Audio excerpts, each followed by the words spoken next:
ভক্তি ভরে তুমি যেটাই দেবে তার মধ্যে যদি ভক্তি থাকে, ভগবান তো ক্ষীরসর নলি মাখন চান না মা। সুদামা যখন শুকনো চিড়ে নিয়ে গেল দ্বারকায়, কৃষ্ণকে রাজা দেখে লুকিয়ে রাখলো। হায় হায়, এই চিড়ে আমি দেবো কি করে ওকে? ও তো মস্ত বড় রাজা, ও রাজভোগ সেবা করে, আমি চিড়ে কি করে দেব? আমি যে দিনহীন কাঙাল।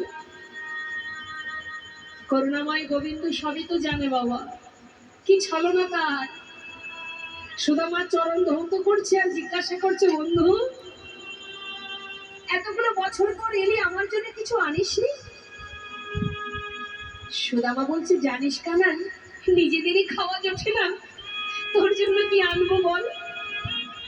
কিন্তু চিড়ের পুটুলিটা কিন্তু লুকিয়ে রেখেছে মা।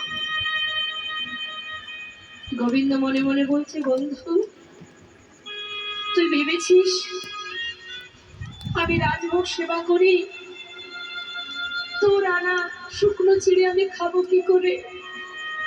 তুই কি জানিস না ভক্ত আমাকে যেটাই দেয়,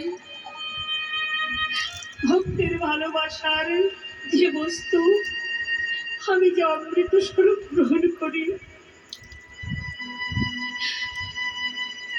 বেশ, তুই আমাকে দিলি না, কিন্তু সময় হলে আমি ঠিক খেয়ে নেব।